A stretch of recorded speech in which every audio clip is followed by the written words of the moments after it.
Recruiting never stops, especially for Georgia football. Welcome to the podcast that covers Georgia football recruiting from all angles and spotlights the legends of tomorrow. It's the Recruiting Bulldawg Update, the RBU Podcast. We go wild dog with Sony. Nauta goes in motion left, snap it to Michelle. He's running to the left, angling, 25-20, got a block for Brown, 15, 10, 5, touchdown, touchdown, touchdown, Dogs win it, we're headed to Atlanta. We hand it off to Herschel, there's a hole, 5, 10, 12, he's running over people. Oh, you Herschel Walker. Gurley, 5 yards deep, and Todd will bring this one out. And there he goes, one block and it might be over. Todd Gurley, coast to coast, can he make it? Yes, he can. Hi, everybody. Welcome to another edition of the RBU Podcast, the Recruiting Bulldawg Update, where we talk nothing but Georgia football recruiting. Well, this episode we may sneak a little G-Day talk in there, that went on. But seeing as how we're recording this on the night of that G-Day took place. But I'm your host, Blayne Gilmer, and I want to welcome in my co-host, Jeremy Johnson. Jeremy, how's everything going, man? Everything is everything, man. How you doing? Doing good. Got to watch a little Georgia football today. That was, not just Georgia. I watched a little Alabama, some Miami in there. So, just refreshing to have that college football, the big-time college football back on the screen again. Yeah, I felt semi-normal today. Felt like a normal kind of Saturday. Traffic in Athens was back, and it was sunny outside, and there were people in the stadium. So it was a fun environment to be in today. Absolutely. And just to tell everybody, I am, as you can see on my shirt here, I'm with Bulldawg Illustrated, that I write for Bulldawg Illustrated each and every day over in their Dog Daily thread. Jeremy is with the Athens Banner-Heralds, and he is their recruiting beat writer over there, kind of covers not just Georgia recruiting, but all kind of recruits around the state of Georgia and particularly in the Athens area. So, in fact, Jeremy went to see a little action today with some high-profile recruits, and we're going to let him talk about that as we get through right here. But it's time to hit our quick notes to start things off. In the 2022 class, Jeremy, some things that have happened so far, here recently. Shaz Preston, a wide receiver out of Louisiana, puts Georgia in his top group. He's got Bama, LSU, Texas, USC, Mississippi State, and Miami all in there together with Georgia. Shaz is a really talented kid, plays on a program down there that's perennial, like state champions. Cortez Hankton has that connection down there in Louisiana. So we talked about it last week, that receiver position, man, who knows? It's wide open at this point, is it not? Yeah, absolutely. And they're even extending their range of who they're going after, and I think that's very interesting because we have a couple in-state guys we talked about last week that are right here in the backyard that have Georgia high on their list and are guys that are highly recruited. So the fact that they're going after guys from Florida, and I know they offered a kid from Portland, Oregon, the top player in Oregon, Darius Clemens, and he's a good player as well. So it's an interesting class that is shaping up for that receiving corps. No doubt that receiver position is very interesting. Another top group that was dropped just this week, Omari Abor out of Duncanville, Texas, 5-star defensive end, has, the cream of the crop, Texas, Alabama, USC, all these schools in there. Georgia makes the cut. But as you and I were talking off air before this, you don't really want to take too much stock in those top 10s, especially for those high-profile recruits, until you see them on campus for officials, right? Absolutely. I mean, one great visit with a great group of guys changes everything in recruiting, and who knows what these guys will be able to talk about with coaches because they haven't talked to them in person or seen them in person for over a year. So I feel like this year we're going to see a lot of big swings in recruiting as far as where guys are leaning and what guys like and what guys are looking for, just because, they haven't been on campus in over a year. Oh, absolutely. And, you talk about Duncanville, Texas. We mentioned with Shaz Preston, you talking about Georgia now is recruiting the heck out of Grayson High School and Buford High School. Georgia's really trying to go after these programs, which you can't blame them, that have these great traditions. Duncanville, Texas is no different. Tremendous program down there. So keep an eye out for Omari Abor, 5-star defensive end. And then, of course, finally in 2022, Dalen Everett, who is one of the plethora of IMG players out of Bradenton. The IMG Bulldogs. Absolutely. The pipeline that we talked about last week. So Dalen Everett, Keon Sabb, Tyler Booker, Kamari Wilson. These are all guys that Georgia is heavily involved with. And at least 3-4 of them, Katron Allen, the running back from IMG, is going to be coming up sooner rather than later. So a lot of people. But Dalen Everett announces his visit. Him, Keon Sabb, and Tyler Booker are all coming the same weekend. So, that's just a big deal to have that immense amount of talent all collecting for one weekend. As you mentioned, you get those guys together on campus for a visit. That could be a big deal, could it not? Absolutely. You want to get – I think that's all a key, to recruiting. I think it's a little underrated, just having guys that, getting guys on campus at a certain time with a certain group of guys, man. You never know what kind of magic they can begin, on a visit. Just, especially when the guys are familiar with one another. Absolutely. And did want to mention here before we transition to just some quick G-Day thoughts. Again, you can see rolling through down here if you're watching on YouTube on the bottom of the page. I'm Blayne Gilmer, a contributor at Bulldawg Illustrated. Jeremy with Athens Banner-Herald. Between the two of us, we do a lot of stuff on recruiting. So if you enjoy here on the podcast, hearing about who Georgia's after, some developments on recruiting, check out BulldawgIllustrated.com, and then of course onlineathens.com over there with Jeremy. His Twitter handle is there. My Twitter handle is right there. So check it out. Bulldawg Illustrated and the Athens Banner-Herald. A lot of great content coming out over there. Okay, so Jeremy, before we get into and the theme of this show, by the way, we're going to talk about the top 3 commits, the top 3 targets, and the top 3 misses so far for Georgia in the class of 2022. Kind of what I call they're over the halfway point now, I would think. This is more towards the 3-quarter mark for this class, but we'll get into that in a second. Before we do that, Jeremy, I want to get your thoughts on G-Day real quick. Obviously it was very vanilla. They're not going to show you a whole lot, but I was really impressed with what I saw from JT Daniels, despite not having George Pickens, Dominique Blaylock, and Jermaine Burton out there, and Darnell Washington was playing on the opposite team. He still put up 326 and 3 TDs. I think that's that's impressive in a spring game against guys that know your playbook and that see you every day. And I think that's a sign of just a taste of what's to come for him. And if they can keep him upright, there were some missed assignments up front that led to a few moments where he could have been hit hard, but because it was a spring scrimmage that wasn't allowed to happen, I think, you're looking at a potentially historic offense that you're about to see this year. And, I don't want to jinx that. And, I hope the guy has great health this year, but there's potential for an explosive set of weapons there in Athens this year. No doubt. And in terms of JT as well, just the fact that if you listen to the post-game press conference for JT, the way he articulates his knowledge of this offense, it's not just like a lot of quarterbacks that come out and they just give these cliches and they give these canned answers of, we just did well today, wanted to shout out my guys, all that kind of stuff.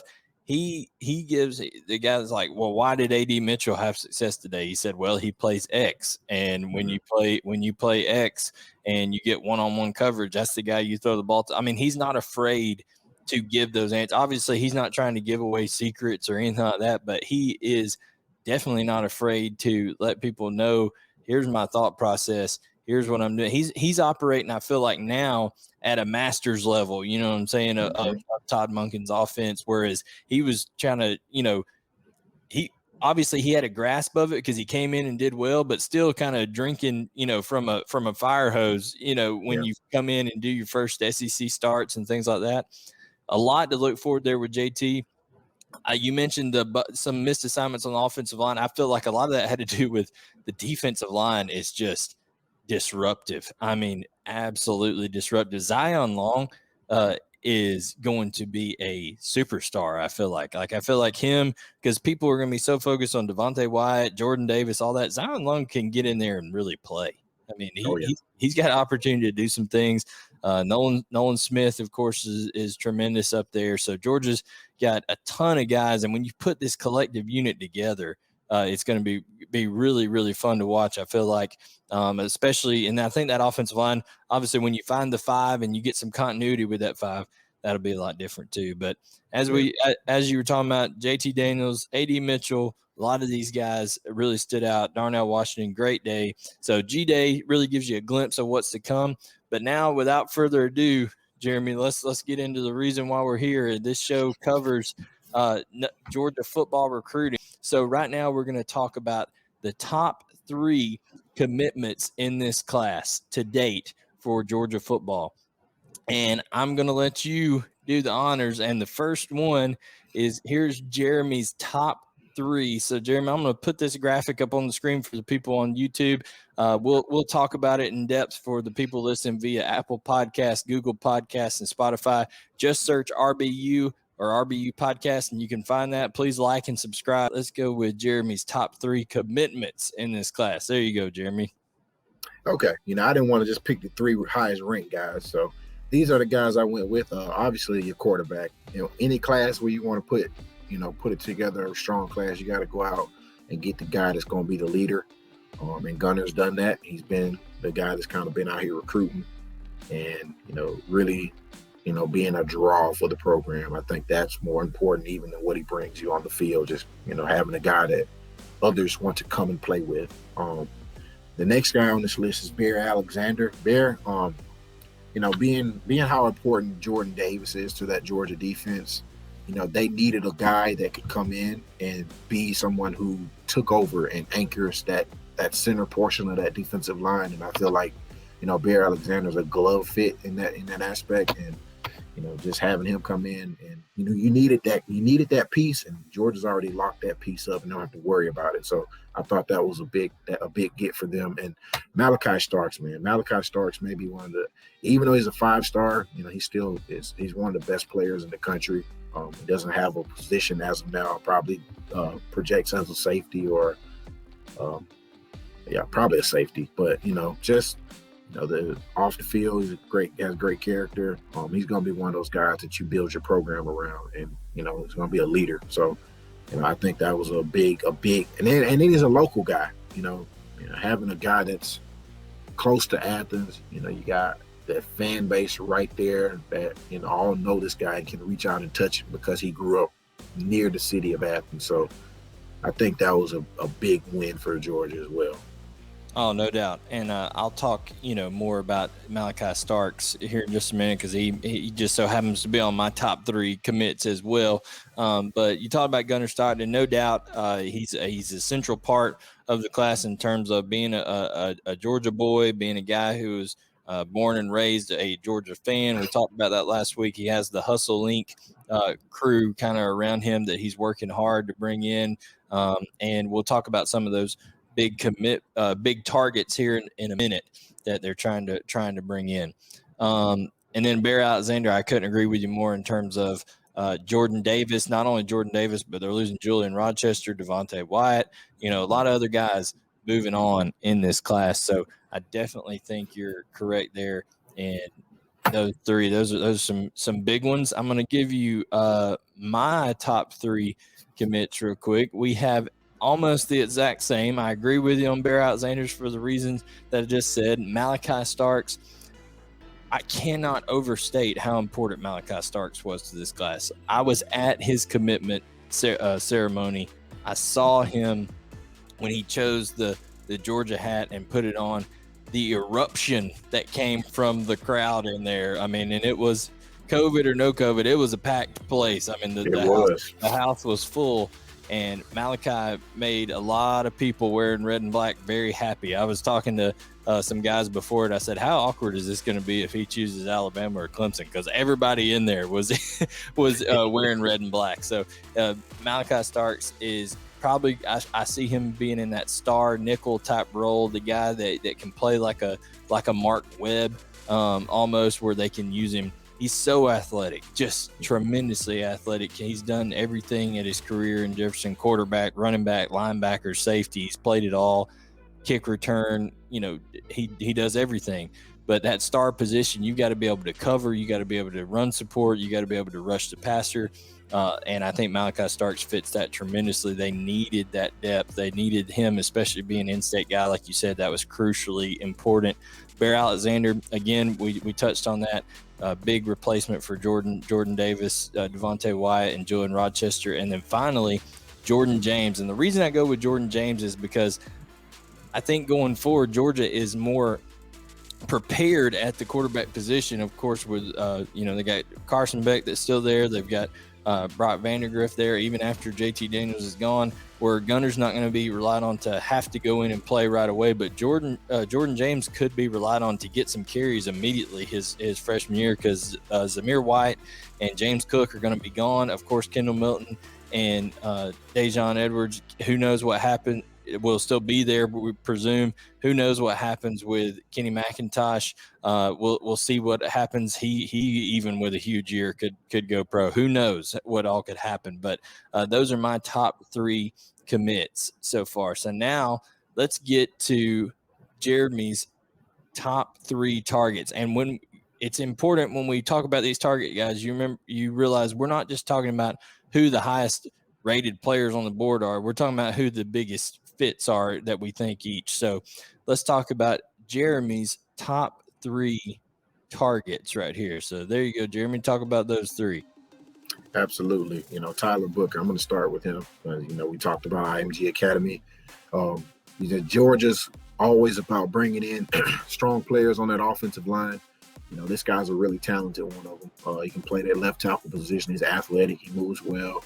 He's physical. He's a very smart guy. So, having him to come in and, I don't even think he would even be needed right away, but just having him and either having him on that right side or playing on the left side at Mims at right, you have so much you can do with this guy because he's so athletic and, he's a really talented player. Oscar Delp, Georgia's deep at the tight end position with Darnell Washington, who, could be a guy that goes early in the NFL. And, Brock Bowers, who had a good G-Day game, seems to be, the next guy in line. But after that, you start to look around and wonder, who's going to be the next guy. You got Fitzpatrick that's still around, but,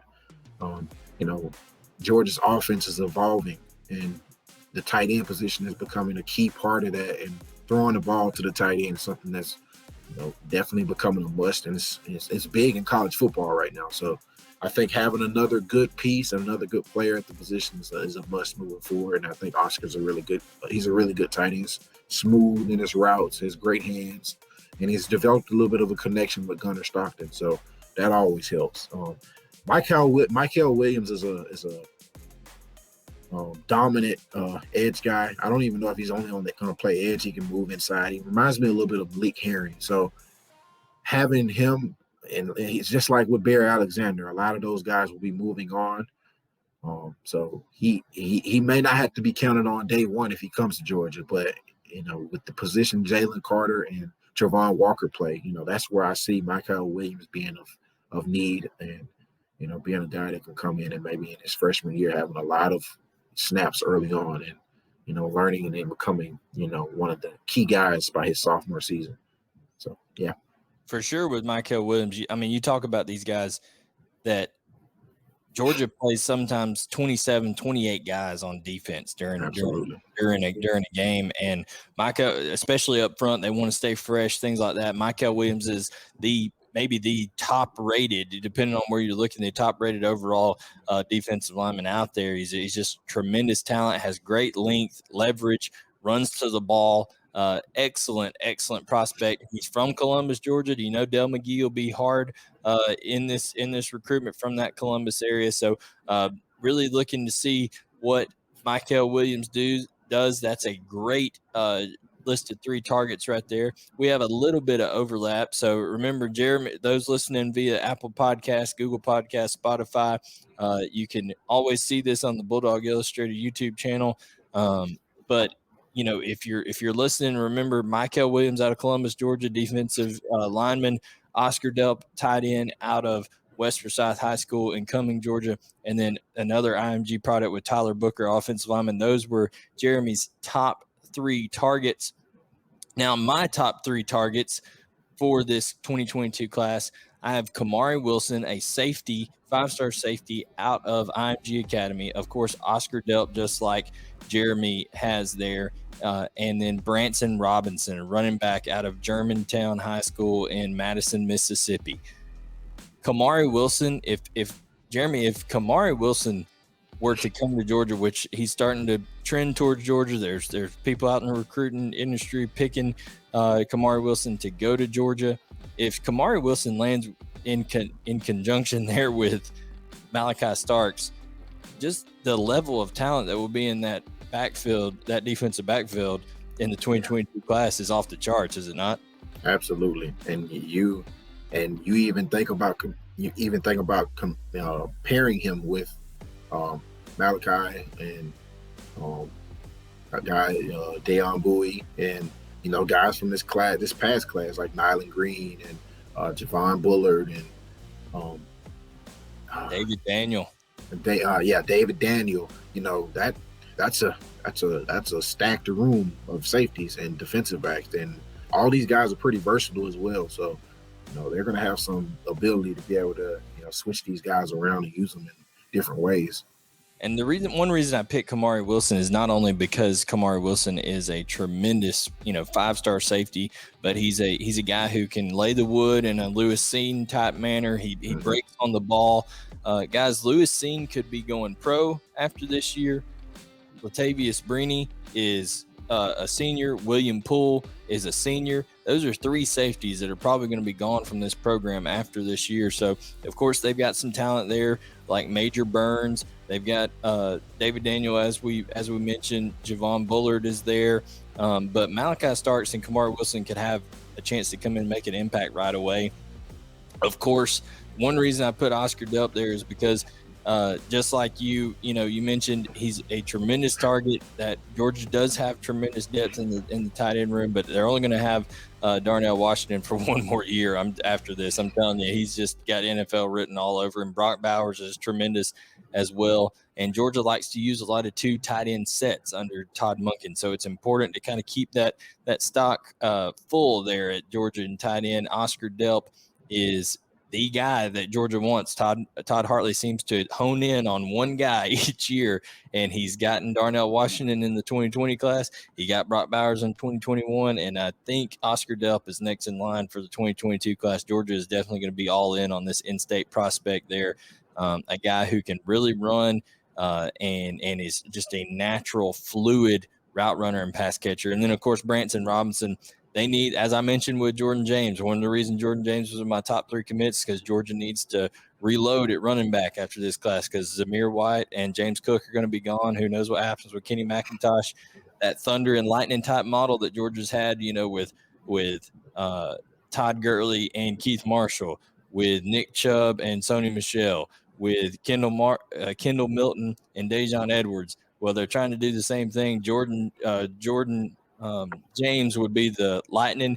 Branson Robinson would bring the thunder. The dude is deadlifting over like 600 pounds. He's benching 415.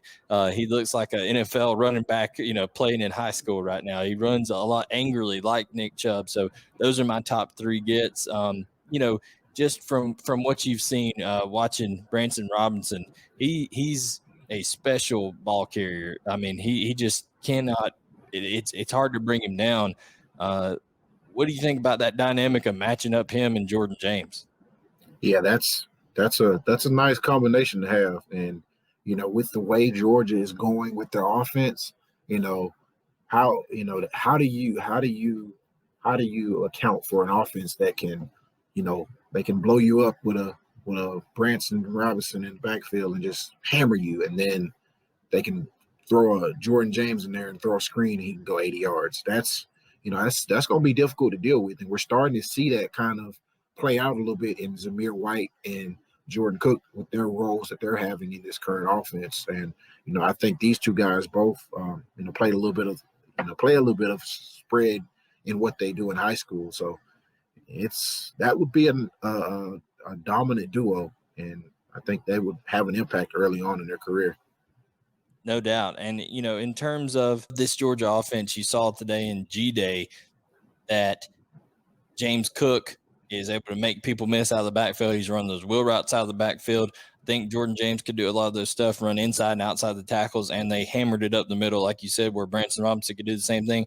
Zamir White did a lot of that today. He scored a touchdown, converted a short fourth down play. So definitely those two would be a great pick. Want to remind everybody that the RBU podcast comes to you each and every Monday. You can find it on the Bulldawg Illustrated YouTube channel.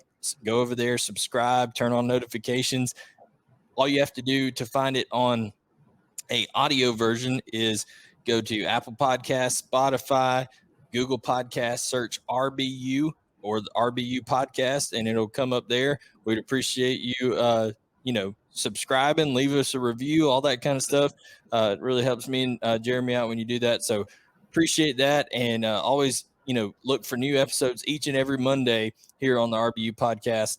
Again, I'm Blayne Gilmer with Bulldawg Illustrated. Jeremy is the recruiting reporter for Athens Banner-Herald, online athens.com. So check us out on both of those places if you like this podcast so far. And then finally, our last section here is not everything is great, Jeremy. Sometimes there's misses. Sometimes you want people badly and you don't end up bringing them in, but that's the nature of it. You can only bring in, anywhere from 20 to 25 kids in a class. And sometimes you miss out on some that you really, really want. So, and sometimes you're just flat out greedy. Yeah, sometimes you're greedy and you go out there and you just want to get as much talent. That's the name of the game. Get as much talent as you can. But in doing that, sometimes, there's other people out there recruiting against you and they're going to win some battles too. So now we're going to move to the top three misses, and I'm going to let you cover your three first. So you have the floor, sir, with your top three misses.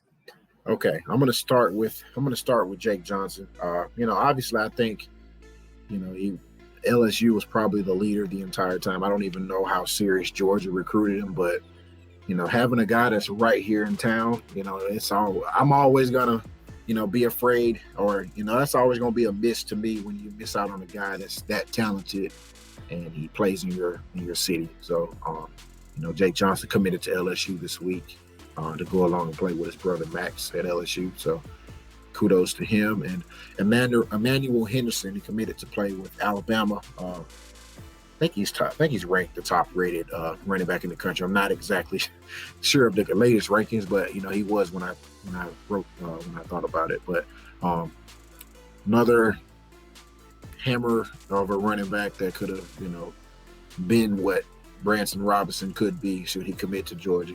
He ends up in Alabama. I think that's more of a miss than it hurting Georgia's recruiting class is the fact that he went to Georgia's top, nemesis in Alabama as far as winning the SEC. And then Quinn Ewers is a commit of Ohio State. He's the top-ranked quarterback in the country.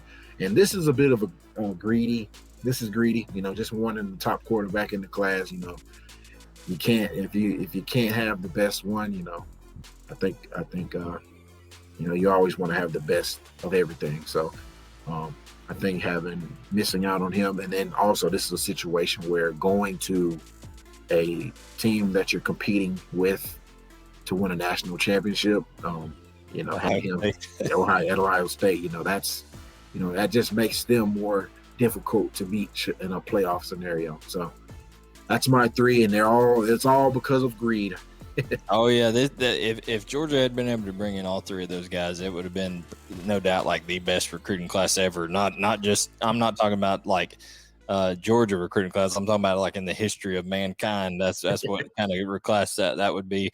But yeah, I think you're right, Jake Johnson. There was never a shot with his brother being the quarterback there. I mean, it was pretty well known that he was kind of going to go follow him to Baton Rouge. Emmanuel Henderson, I think Georgia did make a run and is gaining some ground, but Alabama, like you said, I think that is what stings more than anything, is that he went to Alabama. If he went to anybody else, maybe it wouldn't have been as big a deal. And then Quinn Ewers, if you haven't watched him, people who are listening to this, watching this, go look up his highlights. He's just a special talent. He plays for that, famed we talked about it in the beginning of the show, powerhouse programs in high school that pump out huge prospects. But that South Lake Carroll program is just tremendous out there, out of the state of Texas. So those are Jeremy Johnson's top 3 misses for Georgia in the class 22. Jake Johnson, tight end from Oconee County, literally in the backyard of Athens, Georgia. Emmanuel Henderson, top running back in the class, and Quinn Ewers, top quarterback in the class.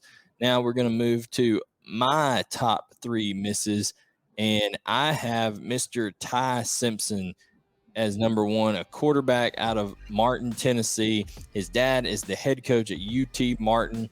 And the reason I feel like Ty Simpson, that Georgia is going to deeply regret not getting Ty Simpson in this class is, 1, there was a lot of mutual interest there. I talked to Ty when he got offered by Georgia. He was very excited, definitely wanted to, I think COVID did interrupt some of his plans to visit and do things like that. He wanted to get down to Athens, but, had a good relationship with talked some with Buster Faulkner, Todd Munkin, Kirby Smart was involved. But I think, and people can say Quinn Ewers, yes, is the top ranked quarterback and all this kind of stuff. When I watched Ty Simpson play with just the natural athleticism, the use of different arm ankles, and his understanding of the game, because his dad is a college head football coach, I hate to tell this to Georgia fans, I think Ty Simpson is going to win a Heisman at the University of Alabama. He's that kind of player. You're talking about a Mac Jones with a lot more athleticism, a lot more. Because I don't know if you've seen some of the stuff that's happened with Mac Jones getting ready for the draft. Dude is not the most athletic guy in the world, but man, he can spin it. He really put it on him. But Ty Simpson going to Alabama, that's a big miss for Georgia. Jaden Blue, running back out of Texas. Dell McGee was on him early. They were really trying to make up some ground, but as soon as Steve Sarkisian came in from Alabama and took over that job, it was a done deal. Jaden Blue to Texas. Literally, I talked about Branson Robinson having an NFL body. Jaden Blue looks like he could go line up and play for the Falcons, the Raiders, somebody this week. I mean, he is as chiseled of a 18-year-old young man as you're going to see. I feel like the Lone Star State, that Lone Star program there in Austin, Texas with the Longhorns, Steve Sarkisian has a feature back on his hands in Jaden Blue. And then here we go, Jeremy, the biggest one that I think you and I are both just floored with his ability is Travis Hunter. Travis Hunter is a do-everything playmaker out of Collins Hill in Gwinnett, the Swanee area in Georgia. And, man, the dexterity, the ability to get off the ground, to control his body in the air at both receiver and DB is off the charts. Jeremy, you saw Travis Hunter live in action today, actually the day that we're recording this, which is Saturday, April 17th. Give the people a little bit of understanding of just what kind of athlete Travis Hunter is. Yeah, you mentioned the dexterity and the ability to go up, and it's, I think about just watching him today. I think about names like Robert Kondichi and Eric Gilbert and Deshaun Watson as guys that I was like, those guys are going to go to college and they're going to do something special. Cool. And they're going to go on and they're going to be first-round picks in the NFL draft. They were that good in high school. And all those guys, you kind of looked at them, they were physically more dominant than everybody that they lined up against. This guy, I walked out there and I was like, okay, this is him. Okay. He's really slender and skinny, and he's not skinny, but like, he's not a big guy, And then they start throwing the footballs, and it's like the ball just sticks to his hand. It just like, no matter where they throw it, it's just like, it's unusual. Yeah, I mean, that's all I can really say. It's unusual. He goes up and just makes plays. You don't expect a guy like that to make plays like that, and he's going to play corner. Like, he's one of the best receivers on the field, no matter where he is, and he's going to play corner at Florida State. Yeah, I have a feeling, like we were talking about before the show, that who knows, he may end up pulling a little bit of a Deion Sanders down there at Florida State and playing on both sides of the ball, because, I mean, he's just that gifted and that talented. Travis Hunter is. Terrence Edwards, speaking of Georgia related, Terrence Edwards took to Twitter not too long ago and just raved about how he's never seen somebody be able to control the ball and make catches in a similar fashion to the way Travis Hunter does. And really the not in his body type, but the way that he can go get the ball and the way that he makes tough catches look really, really easy. It reminds me of an AJ Green type ability. I mean, that's the kind of pass catching ability that Travis Hunter has, whether he is on offense or defense. I'm telling you. Yeah. And then he has a little bit of a showtime in him, man. If when they're near the red zone or if there needs to be a big play made, that's when he steps up the most. And he's always dancing and it's a show when he's on the field. And that's the best way I can put it. Yeah, I came away very impressed. And yeah, I mean he deserves every star he has. Absolutely. If there was more than 5 stars, you could give them to Travis Hunter. That is our show this week in the RBU podcast. We touched on some guys who have made some recent news at the beginning in the class of 2022, 2024. We hit our top 3 commits, wants, and targets again. Each and every Monday, you can catch the RBU podcast either on the Bulldawg Illustrated YouTube channel. Like, subscribe, turn on the notifications, and then, of course, on Apple Podcasts, Google Podcasts, Spotify, anywhere you want to go search your podcast that you listen to, just search RBU, subscribe, give us a like, a review. We really appreciate it. Again, Jeremy writes for the Athens Banner-Herald, online athens.com. I write for BulldawgIllustrated.com. That's BULLDAWG. Jeremy, enjoyed it this week, man. Looking forward to seeing what the fallout is, what everybody says about G-Day, and we'll cover some more recruiting because we're getting ever closer to those visits coming up in June. Yep, absolutely. Yeah, it was cool to get to talk about a little actual football today. So we actually got to see some real games this week. So absolutely. No doubt. So that's our show for this week, and we will catch you next week on the RBU podcast.